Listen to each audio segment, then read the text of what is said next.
Van olyan hír, hogy azt írják az interneten, hogy én szientológus vagyok. Soha életben nem voltam az. Jó? De hát hogy lehet ezt bizonyítani, hogy nem voltam az? Tehát elmondom, hogy mi volt, jó? Csak hogy tudjátok, ha ilyen hírrel hallottatok, hogy itt tudom, valaki jön ilyennel, hogy Szedlacsik Miklós a szientológus. Ugye a régiek tudják, hogy 1998-ban kaptam egy kis füzetet, ami egy oktatásra hívott, mint cégvezető, ahol a szervezésről volt szó. El is mentem egy szervezésképzésre. A Szientológiai Egyháznak van egy egyesülete, most az egyház Magyarországon nem is egyesület, vagyis egyházként működik, hanem kifejezetten ez alapján, az egyesület alapján. Akkor még mint egyház működött, és volt neki egy egyesület, ezt úgy hívták, hogy WISE. Ez most is így hívják egyébként. Ez a WISE egy világi egyesület, ami azt jelenti, hogy kifejezetten cégvezetőket oktat. Céggel kapcsolatos dolgokban, az ég adta világon semmilyen vallás vagy, még mentális dolgok sincsenek benne, semmi. Tehát semmilyen, hogy most imádkozzunk vagy valami, semmi, ez ég, ameddig oda jártam tanulni ez a WISE nevű szervezethez, én a valamilyen szintű vallásról én egyetlen egy mondatot sem hallottam. Azt a szót hallottam, hogy szientológia, meg az egész mögött a Szientológiai Egyház van, de az engem nem érdekelt, a tudás érdekel.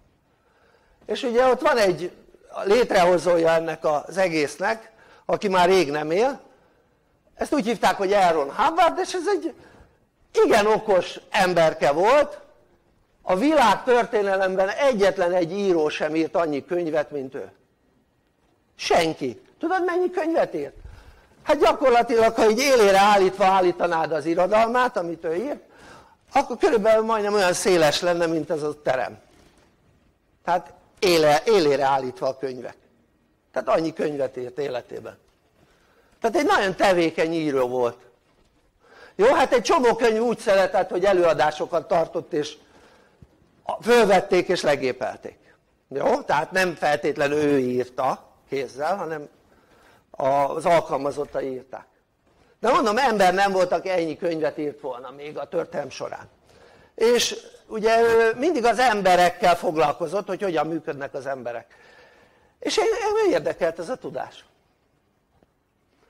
És elmentem ugye ilyen képzésre, és megtetszett maga a képzés. Az a tudás benne, hogy módszert is adnak. Tehát módszereket is adnak. És lényeg az, hogy utána azt mondták, hogy a tandíjak olcsóbbak lesznek, hogyha én a WISE-ba befizetek egyesületi tandíjat. Nem kevés volt, mert ez valami 100 000 forint volt. Hát jó, de a képzések azok meg több 100 000 forintba kerültek.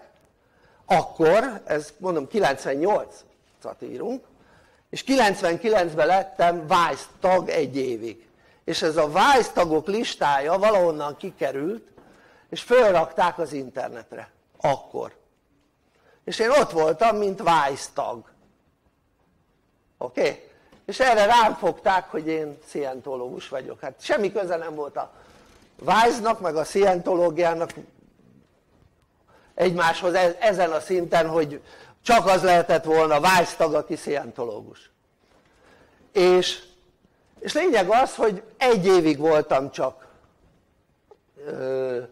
tagja ennek az egyesületnek, utána soha többet nem fizettem tagdíjat, és már készült azóta egy újabb lista, valami 2006-os, hát abban már nem vagyok benne, arra nem tudnak hivatkozni, csak ehhez a 99-es listához tudnak hivatkozni. Na szóval lényeg az, hogy én sok olyan képzésen vettem részt, ahol ők az emberek működésével kapcsolatos, meg a vállalkozások működésével kapcsolatos módszereket tanítottak. És a módszertani tudásom jó része onnan származik. Tehát én ezt be is vallom. de nem a szientológiából, hanem Errán Hubbard írásai alapján. Tehát én vettem egy csomó könyvet, ami jelenleg is megvan, és időnként szoktam tanulmányozni őket, mert tényleg ember nincs, aki olyan szinten foglalkozott volna az ember működésével, mint amilyen szinten őnek a munkássága szólt. Egyébként annyit érdemes erről az emberről tudni, hogyha valaki volt agykontroll tanfolyamon.